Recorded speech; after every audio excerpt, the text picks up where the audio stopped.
हरिः श्रीं श्रीगुरुभ्यो नमः। समस्तगुरुभ्यो नमः। सर्वैर्गिरीन्द्रसदनैः मदनोऽपि दारैः दूरीकृतश्च बदरीपुरवासिभिस्तैः यस्याश्रयात् सकलदैवतदैवतेशं व्यासं सुशान्तमनिशं मनसा स्मरामि। आचार्यः पवनोऽस्माकम् आचार्याणि च भारती देवो नारायणः श्रीशः देवी मङ्गलदेवता। वन्दे हृषीकेशमथो नृसिंहं जनार्दनं चिन्तयेद्रूपेन्द्रं श्रीवामनं संस्मर विष्णुमेमि श्रीराममञ्चे अहमधोक्षजं च रमानिवासोचितवासभूमिः सन्न्यायरत्नावलिजन्मभूमिः वैराग्यभाग्यो मम पद्मनाभतीर्थामृतब्धिः भवताद्विभूत्यै विश्वोत्तमं हरिं श्रीशं विश्वजीवोत्तमानिलं विश्वोत्तमगुणाकारं विश्वोत्तमयतिं श्रये अशेषवेदान्तकृतान्तसारव्याख्याविहारान् हरिभक्तिसिन्धून् त्रिविक्रमार्यान् परमान् गुरून् मे नारायणार्यांश्च गुरून् नमामि। माङ्गल्यप्रदते मनोहरगिरा मुग्धास्मि सेयं तव श्रीमत्पादसरोजयोः सुभग गोविन्दार्य मे मानसं माद्यद्यपि चञ्चरीकति सदा हृन्मन्दिरं पावयन् ईशावास्यमदो विधेहि भगवद्भक्तिं प्रदेहि स्थिराम्। हरिः श्रीं श्रीगुरुभ्यो नमः। समस्तगुरुभ्यो नमः। हरिः श्रीं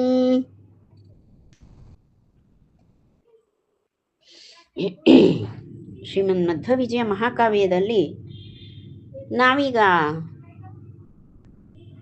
6ನೆಯ ಸರ್ಗವನ್ನು ಪ್ರವೇಶ ಮಾಡ್ತಾ ಇದ್ದೇವೆ.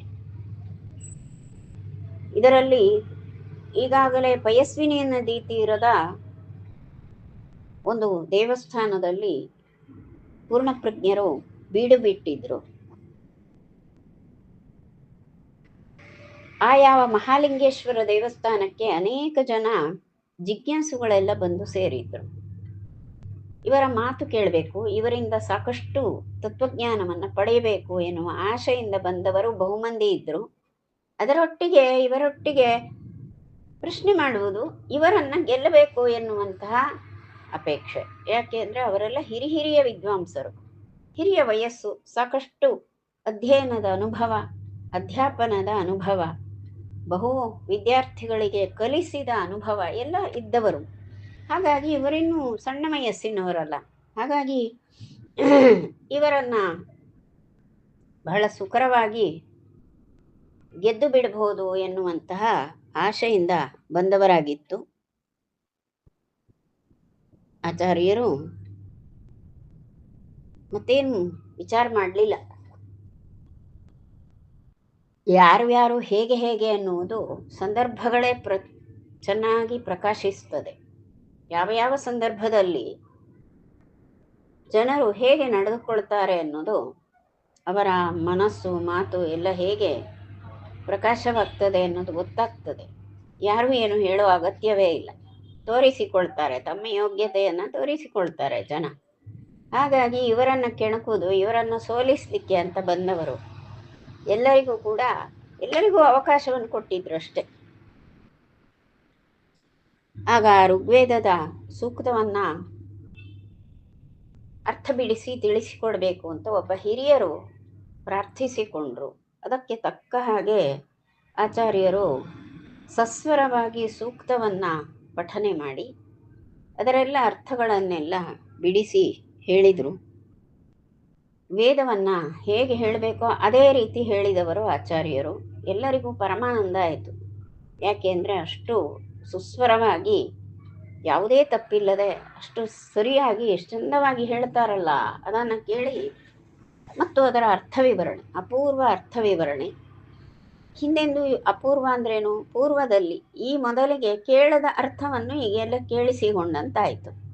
ಪ್ರಶ್ನೆ ಮಾಡಿದ್ದಕ್ಕೆ ಪೂರ್ಣಪ್ರಜ್ಞರು ಹೇಳ್ತಾರೆ, ವೇದಗಳಿಗೆ 3 ಅರ್ಥ ಉಂಟು, ಮಹಾಭಾರತಕ್ಕೆ 10 ಅರ್ಥಗಳು, ಮತ್ತು ವೈಷ್ಣವ ಸಹಸ್ರ ಪದಗಳಿಗೆ 100, ಒಂದೊಂದು ಪದಕ್ಕೆ 100 ಅರ್ಥಗಳಂತೆ 1000 ಪದಗಳು ಸೇರಿ ಒಂದು ವಿಷ್ಣು ಸಹಸ್ರನಾಮ ಅಂತಾಗಿದೆ ಎನ್ನುವುದನ್ನು ತಿಳಿಸಿದರು. ಹೀಗೆ ಯಾವಾಗ ಹೇಳಿದಾಗ ಇವರನ್ನ ವಾದ ಮಾಡಿ ಗೆಲ್ಲಲಿಕ್ಕೆ ಆದೀತು ಎನ್ನುವಂತಹ ಆಶೆ ಉಳ್ಳಂಥವರು ವರ್ಣ್ಯತಾಂ ಅಂತ ಹೇಳಿದರು. ಹರಿನಾಮ್ನಾಂ ಊಚೂರರ್ಥ ಶತಕಂ ಹರಿನಾಮ್ನಾಂ ವರ್ಣ್ಯತಾಮಿತಿ ಸಹಸ್ರ ಮುಖಾಸ್ತೆ. ಎಲ್ಲರೂ ಇವರೇನು ಹೇಳಿ ಯಾರು ಎನ್ನುವಂಥ ಒಂದು ಅಣಕದ ನೆಗೆ ಕೆಲವರಿಗೆ ಹಾಗೆ ಬರ್ತದೆ. ಇಲ್ಲ ಈಗ ನನಗೆ ಬಹಳ ಸಮಯ ಉಂಟು, ಪುರ್ಸೊತ್ತಿಲ್ಲ, ಬಹಳ ಬಿಗಿ ಇದ್ದೇನೆ, ನಾನು ಕೆಲಸದಲ್ಲಿ ಬಿಗಿ ಇದ್ದೇನೆ, ನಿಲ್ಲಿಸ್ತೇನೆ ಮಾತು ಸಾಕು ಅಂತ ಹೇಳಿ ಬಿಗಿ ಮಾಡ್ಕೊಳ್ತಾರೆ, ನೆಗಾಡಿ ಬಿಡ್ತಾರೆ. ಏನೋ ಒಂದು ರೀತಿ ಅವರ ಅಂತಸ್ತು ಬಹಳ ಮೇಲೆ ಇರ್ತದಲ್ಲ, ಹಾಗಾಗಿ ಗಟ್ಟಿ ಮಾತಾಡುವವರೆಲ್ಲ ಇದ್ದಾರೆ ಜನ. ಹಾಗೆ ಇವರೆಲ್ಲ ಬಿಗಿದುಕೊಂಡು ಕುಳಿತಂತಹ ಪೂರ್ಣ ಪ್ರಜ್ಞರನ್ನೇ ಗೆಲ್ಲಲಿಕ್ಕೆ ಬರುವಂತಹ ಭಾರಿ ಜನ. ಹಾಗಾಗಿ ಅವರು ಬಿಗಿದುಕೊಳ್ತಾರೆ. ಆಯಿತು, ಹೇಳಿ ನೋಡುವ, 100 ಅರ್ಥಗಳಲ್ವಾ, ಹೇಳಿ ನೋಡುವ ಅಂತ ಹೇಳಿದರು. ಯಾಕೆ ಗೊತ್ತಾ, 100 ಅರ್ಥಗಳು ಎಲ್ಲಿಯಾದರೂ ಅದರ ಅರ್ಥದ ಅಸಮಂಜಸತೆಯನ್ನು ತೋರಿಸುವಂತಹ ಉದ್ದೇಶದಲ್ಲಿ ಅವರೆಲ್ಲರೂ ಕೂಡ ಆಚಾರ್ಯರನ್ನು ಅರ್ಥ ವರ್ಣನೆ ಮಾಡಿ ಅಂತ ಹೇಳಿದವರು. ವರ್ಣಯಾಮಿ ತದಹಂ ಸಕಲಂ ವಹ ಸೌಷ್ಠವಾದನು ವದಂತು ಭವಂತಃ ತಂವದಂತಮಿತಿ ತೇಥ ವದಂತೋ ಬಾಢಮಿತ್ಯತಿ ದೃಢೋದ್ಯಮ ಮಾಪುಹು. ಹೌದಾ, ಹೇಳ್ತೇನೆ, 100 ಅರ್ಥವನ್ನು ಸಂಪೂರ್ಣ ಹೇಳ್ತೇನೆ. ಆದರೆ ಆ ಅರ್ಥವನ್ನು ನಾನು ಹೇಳುವಾಗ ಕೇಳಿದಂತಹ ನೀವು ಮತ್ತೆ ಅದನ್ನು ತಪ್ಪದೆ ಅನುವಾದ ಮಾಡಿ ಕೊಡಬೇಕು. ನಾನು ಹೇಳುವುದನ್ನು ಹೇಳ್ತೇನೆ, ಅದನ್ನು ನೀವು ಮತ್ತೆ ಅನುವಾದ ಮಾಡಬೇಕು. ಅನುವಾದ ಅಂದರೆ ಹೇಳಿದ್ದನ್ನು ಮತ್ತೆ ನೀವು ಹೇಳಬೇಕು ಅಂತ ಅರ್ಥ. ಅನುಸರಿಸಿ ಹೇಳಬೇಕು. ಅರ್ಥಗಳನ್ನು 100 ಅರ್ಥಗಳನ್ನು ಹೇಳಬೇಕಾಯ್ತಾ. ಹೀಗೆ ಆಚಾರ್ಯರು ಹೇಳಿದಾಗ ಅವಶ್ಯವಾಗಿ ಬಾಢಂ ಒಪ್ಪಿಗೆ ಅಂತ ಹೇಳಿಬಿಟ್ರು. ಹೀಗೆ ಹೇಳಿದಾಗ ಹೀಗೆ ಹೇಳಿ ಎಲ್ಲರೂ ತಯಾರಾಗಿ ಕೂತ್ಕೊಂಡಿದ್ದಾರೆ.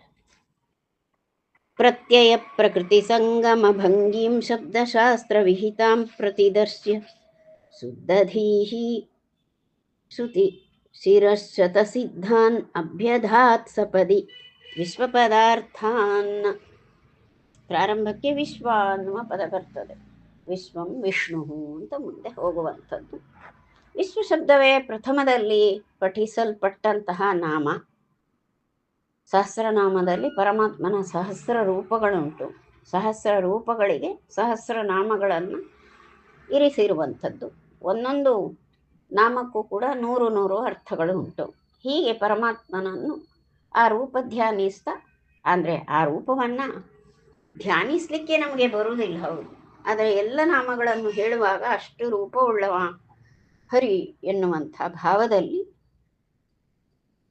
ಸಹಸ್ರನಾಮವನ್ನು ಅರ್ಥಾನುಸಂಧಾನ ಪೂರ್ವಕ ನಾವು ಪಠನೆ ಮಾಡಬೇಕು, ಉಚ್ಚರಿಸಬೇಕು.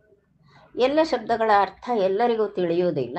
ಎಷ್ಟೋ ಅರ್ಥಗಳು ತಿಳಿಯದಿರುವ ಅರ್ಥಗಳೇ ಬಹಳ ಉಂಟು. ಇರಲಿ, ಆದರೆ ಪ್ರಾರಂಭ ಮಾಡಬಹುದಲ್ವ. ಎಷ್ಟು ಅರ್ಥ ಆದೀತೋ, ಎಷ್ಟರ ಮಟ್ಟಿಗೆ ನಮಗೆ ನಿಲುಕ್ತದೆಯೋ ಅಷ್ಟರ ಮಟ್ಟಿಗಾದರೂ ನಾವು ಹೇಳುವಂಥದ್ದೇ. ಯಾಕೆಂದರೆ ಅವೆಲ್ಲ ನಾಮಗಳು, ಪರಮಾತ್ಮನ ಹೆಸರುಗಳು. ನಾವು ಹೇಳೋದಿಲ್ವಾ? ಕೆಲವು ಸಲ ಯಾರನ್ನಾದರೂ ಕರಿಬೇಕಾದ್ರೆ ಅವರ ಹೆಸರು ಬಿಟ್ಟು ಬೇರೆ ಕರಿತೇವೆ. ಕತ್ತೆ ಬಾಯಿಲ್ಲಿ ಅಂತ ಕರೆಯುವವರೆಲ್ಲ ಇರ್ತಾರೆ. ಅವನು ಮನುಷ್ಯ, ಅವನಿಗೆ ಒಂದೊಳ್ಳೆ ಹೆಸರಿರ್ತದೆ, ಬಿಟ್ಟರು ಅದನ್ನು ಕತ್ತೆ ಅಂತ ಕರೆದ್ರು. ಹೀಗೆಲ್ಲ ಸೊಕ್ಕಿಗೆ ಮಾತಾಡುವವರೆಲ್ಲ ಇರ್ತಾರೆ. ಗೂಬೆ ಹೇಳೋದು, ಕತ್ತೆ ಹೇಳೋದು, ಅದೆಲ್ಲ ಎಂಥದ್ದು? ಗೂಬೆಗೆ ಯಾಕೆ ಅವಮಾನ ಮಾಡಬೇಕು? ಈ ಮನುಷ್ಯ ಹೀನ ಅನ್ನೋದಕ್ಕೆ ಹೇಳಲಿಕ್ಕೆ ಅದು. ಹೀಗೆಲ್ಲ ಮಾಡಿಬಿಡ್ತಾರೆ. ಎಲ್ಲ ಶಬ್ದಗಳಿಗೆ ಅರ್ಥ ಉಂಟು. ಯಾವ ಅವಮಾನಪಡಿಸುವಂತಹ ಶಬ್ದಗಳನ್ನು ಹೇಳಿದರೆ ಇವರಿಗೆ ಹೊಡೆತ ಸಿಗ್ತದೆ. ಚೆನ್ನಾಗಿ ಹೊಡೆಸ್ಕೊಳ್ತಾರಂಥವ್ರು. ಎಲ್ಲಿ ಹೋಗುವುದಿಲ್ಲ. ಮಾಡಿದ ಕರ್ಮ, ಭಾವಿಸಿದಂತಹ ದುರ್ಭಾವ, ಭಾವನೆಯಲ್ಲಿ ಮೂಡಿದಂತಹ ದುಷ್ಟತೆ, ನಾಲಿಗೆಯಲ್ಲಿ ಬರುವ ದುಷ್ಟತೆ ಕಾಣಿಸುವಂಥದ್ದೇ. ಹಾಗಾಗಿ ಎಚ್ಚರವಾಗಿರಬೇಕು. ಎಲ್ಲಕ್ಕೂ ಪರಿಹಾರ ಹರಿನಾಮವೇ.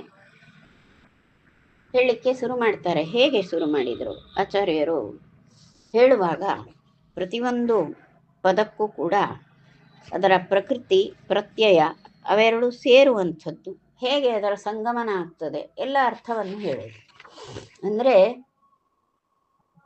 ಎಲ್ಲ ಶಬ್ದಗಳಿಗೂ ಕೂಡ ಮೂಲ ವ್ಯುತ್ಪತ್ತಿ ಇದೆ ಅಂತ ಹೇಳ್ತಾರೆ. ವ್ಯುತ್ಪತ್ತಿ ಅಂದರೆ ಅದರ ರಚನೆ, ನಿಷ್ಪತ್ತಿ, ಅದರ ಮೂಲ ಇರುವಂಥದ್ದು ಅಂತ. ಅಂದರೆ ಅರ್ಥಸಹಿತವಾಗಿ ಒಂದು ಮೂಲ ಧಾತು, ಅದರ ಅರ್ಥವಂತಿಕೆ, ಆ ಅರ್ಥವಂತಿಕೆಯಿಂದ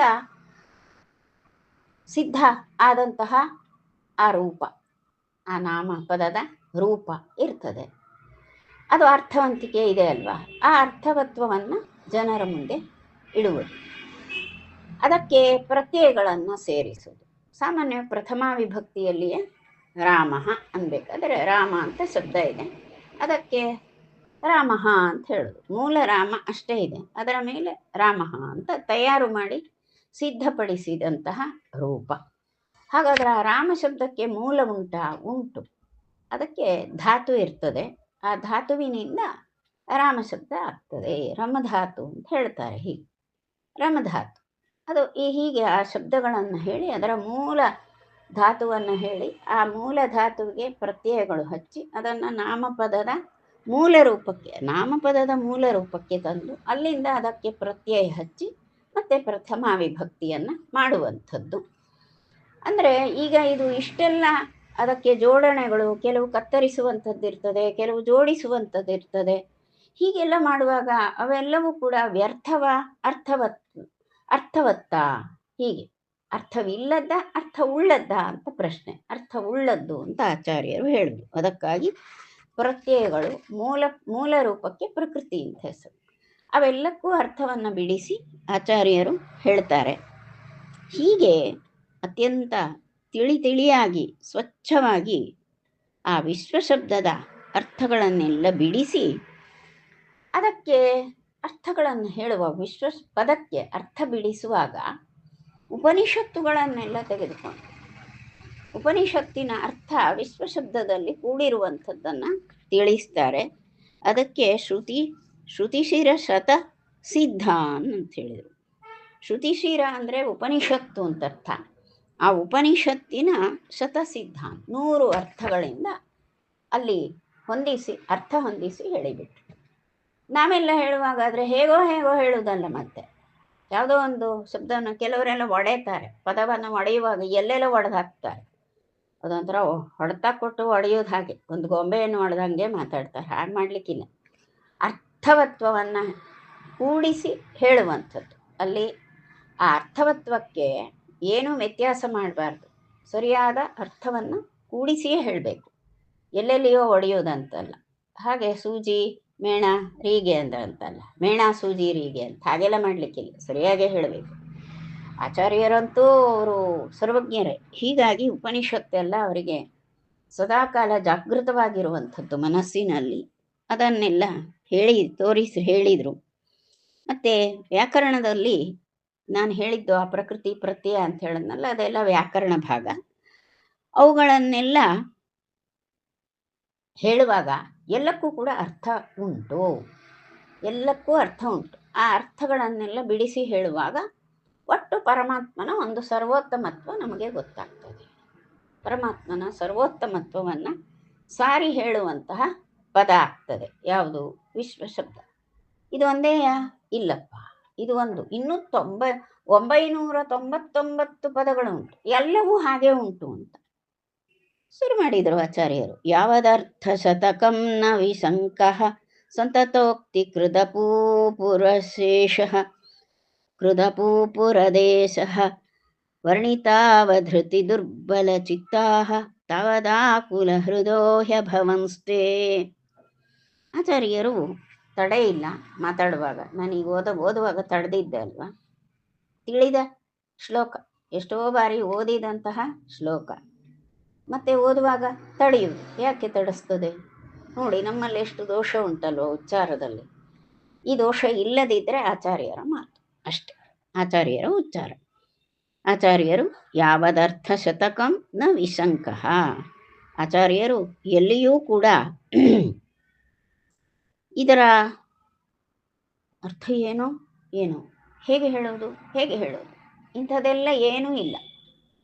ನಿಸ್ಸಂಕೋಚವಾಗಿ ಗಂಗಾ ಪ್ರವಾಹ ಹೇಗೆ ತಡೆಯಿಲ್ಲದೆ ಓಡ್ತದೆ ನದಿ, ಆ ರೀತಿಯಾಗಿ ಆಚಾರ್ಯರ ಮಾತು ಸಂತತೋಕ್ತಿ ಅಂತ ಹೇಳ್ತಾರೆ. ಅಂದರೆ ಸತತವಾಗಿ ಆ ಅರ್ಥಗಳನ್ನೆಲ್ಲ ಬಿಡಿಸಿ ಬಿಡಿಸಿ ಬಿಡಿಸಿ ಹೇಳ್ತಾ ಮಾತಾಡ್ತಾ ಇದ್ದಾರೆ. ಈ ರೀತಿ ಸಂತತೋಕ್ತಿ ಕೃದ್ ಅಪೂಪುರದೇಶ ಅಂತ. ಏಷಃ ಅಂದರೆ ಇವರು ಅಂತ. ಈ ಯಾವ ಆಚಾರ್ಯ ಮಧ್ವರು 100 ಅರ್ಥಗಳನ್ನು ಹೇಳಬೇಕು, ಹೇಳಲಿಕ್ಕೆ ಶುರು ಮಾಡಿದರು.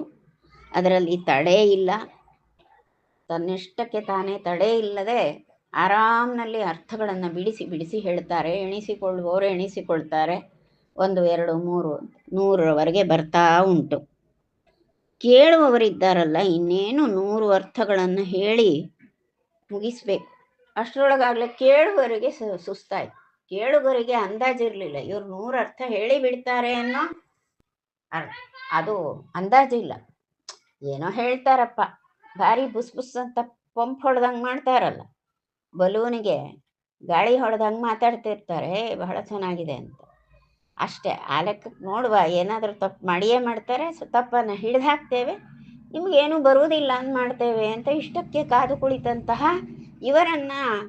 ಇವರ ಮೇಲೆ ಜಯಗಳಿಸುವಂತಹ ಇಚ್ಛೆ ಉಳ್ಳ ಜನ ಅಲ್ಲಿದ್ದರು. ಇವರು ಯಾವಾಗ 90ರವರೆಗೆ 90 ಆಯಿತು ಮತ್ತು ಹೇಳ್ತಾರೆ, ಅವರೇನು ಅನಾಯಾಸವಾಗಿ ಮಾತಾಡ್ತಾ ಹೋಗ್ತಾರೆ, 100 ಅರ್ಥಗಳನ್ನು ಹೇಳಿಬಿಡ್ತಾರೆ. ಅಂತಹ ಸಂದರ್ಭ ಇರುವಂಥದ್ದು. ವರ್ಣಿತಾವಧೃತಿ ದುರ್ಬಲ ಚಿತ್ತಾಹ. ಆದರೆ ಕೇಳುವವರಿಗೆ ಒಂದು ಅರ್ಹತೆ ಬೇಕು. ಏನು ಅರ್ಹತೆ ಅಂದರೆ ಅವರ ಮನಸ್ಥಿತಿ ಸಬಲವಾಗಿರ್ಬೇಕು. ಮನಸ್ಥಿತಿ ಸಬಲವಾಗಿದ್ದರೆ ಹೇಳಿದ್ದನ್ನೆಲ್ಲ ಗ್ರಹಣ ಮಾಡಿ ಮಾಡಿ ಮಾಡಿ ಹಿಡಿದಿಟ್ಕೊಳ್ತದೆ ಮನಸ್ಸು.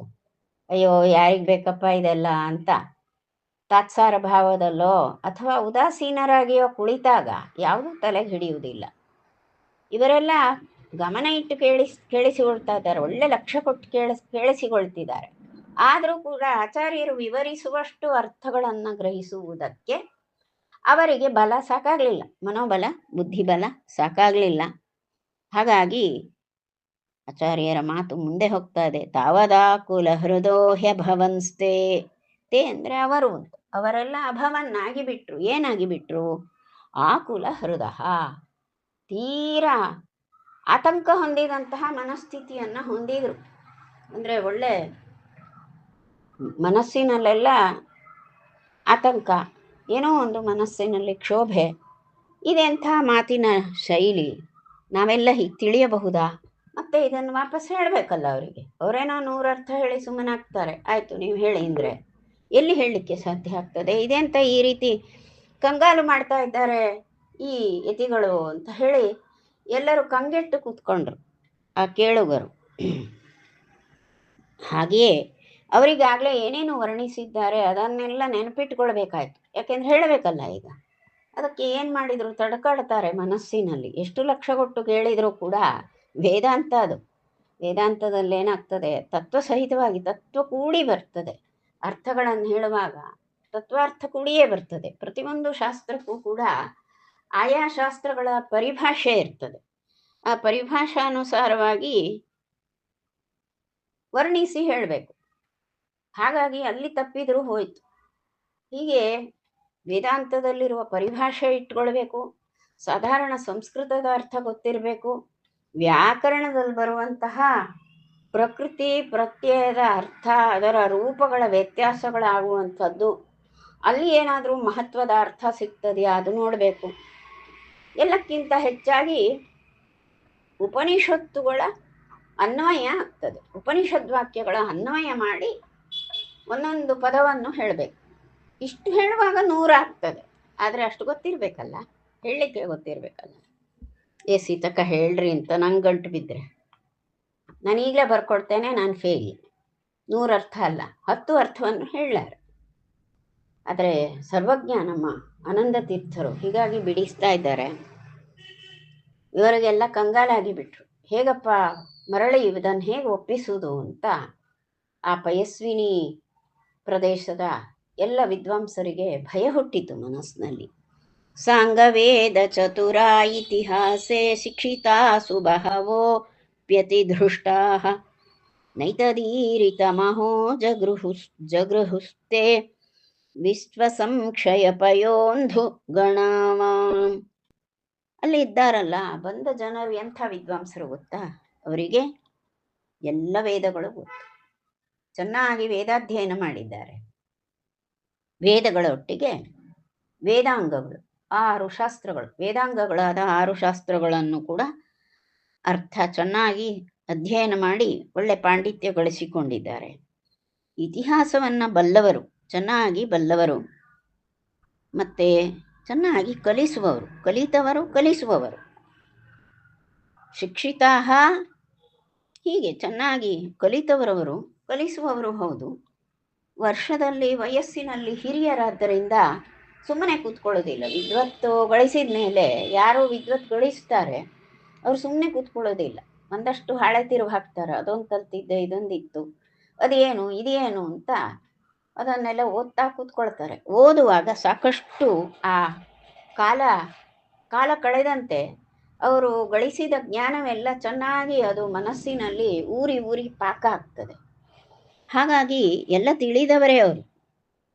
ಆದರೆ ಜೊತೆಯಲ್ಲಿ ಏನಾಯಿತು ಅಂದರೆ ಅತಿ ದೃಷ್ಟಾಹ ಅಂತ, ಏನೋ ಒಂಥರ ಬೀಗು ಇತ್ತು.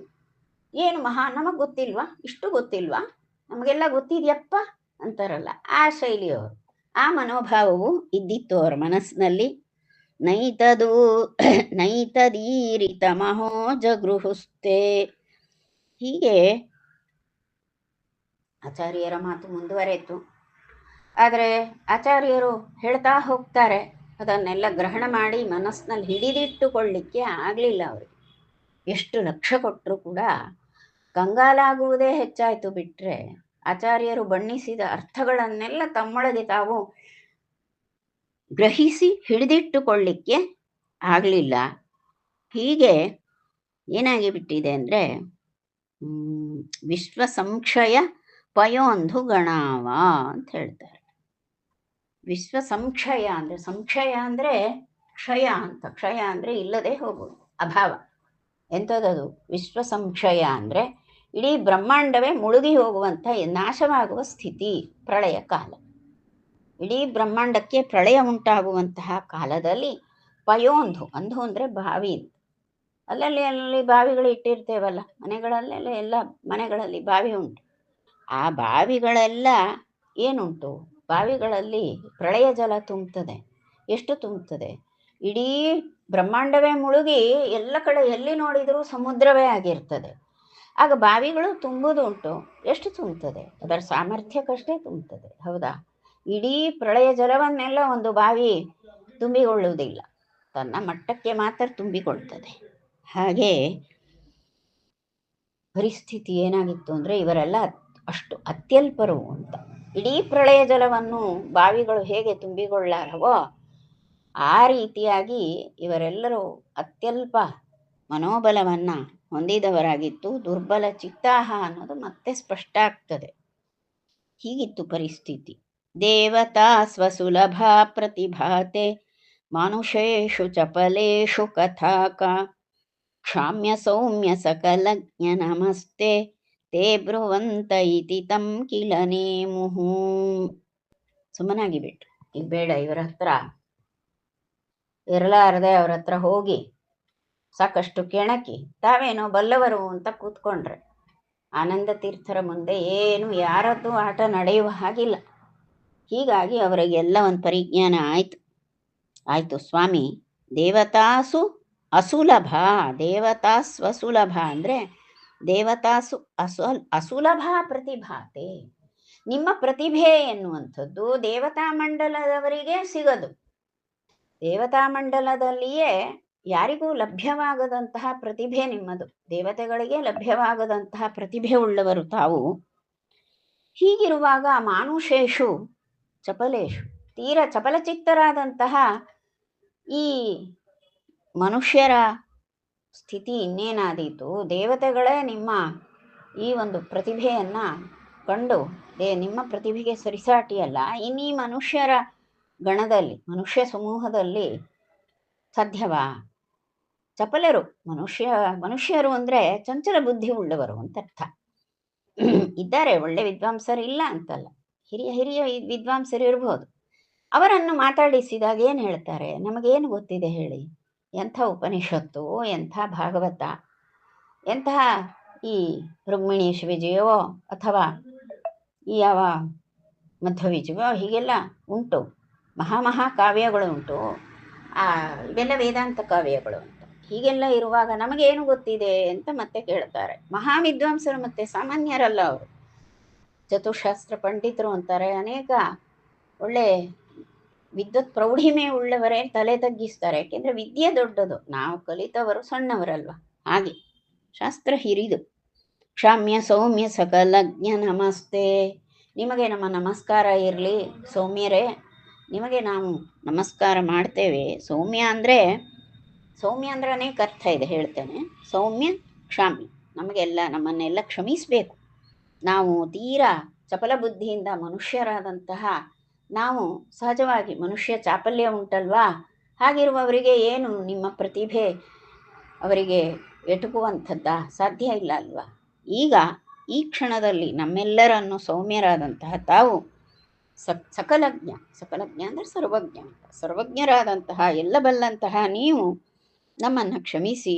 ತೇ ನಮಃ, ನಿಮಗೆ ನಮಸ್ಕಾರ. ತೇ ಬ್ರುವಂತ ಇತಿ ತಂ ಕಿಲ ನೇಮುಹು. ಈಗ ಈ ರೀತಿಯಾಗಿ ಅವರೆಲ್ಲರೂ ಹೇಳ್ತಾ ಆ ಆಚಾರ್ಯರ ಮುಂದೆ ಆಚಾರ್ಯರಿಗೆ ಎಲ್ಲರೂ ಬಿದ್ದು ನಮಸ್ಕಾರ ಮಾಡಿಬಿಟ್ರು. ಸಭೆಯಲ್ಲಿ ಬೀಗಿ ಕುಳಿತವರೆಲ್ಲ ಎದ್ದು ಬಾಗಿ ನಮಸ್ಕಾರ ಮಾಡಿದರು. ಬೀಗು ಹೋಯಿತು, ಬಾಗುವುದಾಯಿತು.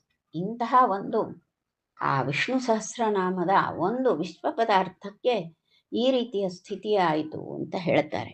ವೇದಶಾಸ್ತ್ರ ಚತುರೈರಿಹ ವಿದ್ಯಾ ವಿತ್ತಲಿಪ್ಸುಭಿರವಾಪ್ತಮಶೇಷೈ ಪ್ರಾಪ ಕೇರಳ ಸುಮಂಗಳ ಜಾತೈ ಅನ್ಯದಾಯತನಮಾಯತ ಚೇತಾಹ. ಈ ರೀತಿಯಾದಂತಹ ಅತ್ಯದ್ಭುತವಾದಂತಹ ಆ ವಿಶ್ವ ಪದಾರ್ಥದ ವಿಚಾರವನ್ನು ಮಾಡಿದಂತಹ ಸ್ಥಳ ಪಯಸ್ವಿನಿ ತೀರ. ಅಲ್ಲಿದ್ದಂತಹ ಮಹಾಲಿಂಗೇಶ್ವರ ದೇವಸ್ಥಾನದಲ್ಲಿ ನಡೆದದ್ದು ಇಂಥದ್ದು. ಹಾಗೆಯೇ ಮುಂದೆ ಆ ಕೇರಳ ದೇಶದಲ್ಲಿ ಅವರು ಅಲ್ಲಿಯೇ ಕೇರಳ ಸುಮಂಡಲ ಜಾತೈಹಿ, ಹಾಗೆ ಅವರು ಕೇರಳದಲ್ಲಿ ಮತ್ತೆ ಅಲ್ಲಿ ಸಂಚರಿಸುವಾಗ ಅಲ್ಲಿ ಮತ್ತೊಂದು ದೇವಸ್ಥಾನಕ್ಕೆ ಹೋಗಿ ಸೇರಿದರು. ಯಾಕೆ? ಅತ್ಯಂತ ಎಲ್ಲ ರೀತಿಯ ಪಾವಿತ್ರ್ಯದಿಂದ ಕೂಡಿರುವಂತಹ ಸ್ಥಳ ಅಂದರೆ ದೇವಸ್ಥಾನ. ಹಾಗಾಗಿ ದೇವಸ್ಥಾನದಲ್ಲೇ ಪೂರ್ಣಪ್ರಜ್ಞರು ಬಿಡಾರ ಮಾಡ್ತಿದ್ರು. ಹಾಗೆ ಅಲ್ಲಿ ಹೋಗಿ ಸೇರಿದರು. ಆಗ ಅಲ್ಲಿ ಆ ಕೇರಳ ಸುಮಂಡಲ ಜಾತೈಹಿ, ಆ ಕೇರಳ ಪ್ರದೇಶದ ಎಲ್ಲ ಸ್ಥಳಗಳಲ್ಲಿ, ಆ ಕೇರಳ ಪ್ರದೇಶದಲ್ಲಿ ಇದ್ದಂತಹ ಅಲ್ಲಿಯ ಪ್ರಜೆಗಳು, ಮಹಾವಿದ್ವಾಂಸರು ಅವರೆಲ್ಲರೂ ಅಲ್ಲಿ ಬಂದು ಸೇರಿದ್ದಾರೆ. ಅವರೆಲ್ಲರೂ ವೇದಶಾಸ್ತ್ರಗಳಲ್ಲಿ ಚೆನ್ನಾಗಿ ಪಾಂಡಿತ್ಯ ಉಳ್ಳವರು. ವೇದಶಾಸ್ತ್ರ ಚತುರೈಹಿ ಅಂತಾರೆ. ಅವರೆಲ್ಲ ಎಂಥವರು? ವೇದಶಾಸ್ತ್ರಗಳನ್ನು ಚೆನ್ನಾಗಿ ಬಲ್ಲಂತಹ ಚತುರರು, ಅಂದರೆ ಜಾಣರಿದ್ರು. ಎರಡಂಶ, ಅಧ್ಯಯನವೂ ಇದೆ, ಅದರಲ್ಲಿ ಚಾತುರ್ಯವೂ ಇದೆ, ಅಂದರೆ ಜಾಣತನವೂ ಇದೆ. ಯಾವ ವಿಷಯವನ್ನು ಹೇಗೆ ಪ್ರತಿಪಾದಿಸಬೇಕು ಎನ್ನುವಂತಹ ಆ ಒಳ್ಳೆ ಚುರುಕುತನ ಇರುವಂಥವರು. ಅಂತಹ ಎಲ್ಲ ವಿದ್ವಾಂಸರು ವಿದ್ಯಾವಿತ್ತ ಲಿಪ್ಸುಭಿಹಿ ಅಂತ ಹೇಳ್ತಾರೆ. ಲಿಪ್ಸು ಅಂದರೆ ಪಡೆಯುವ ಆಶೆ ಅಂತ ಅರ್ಥ.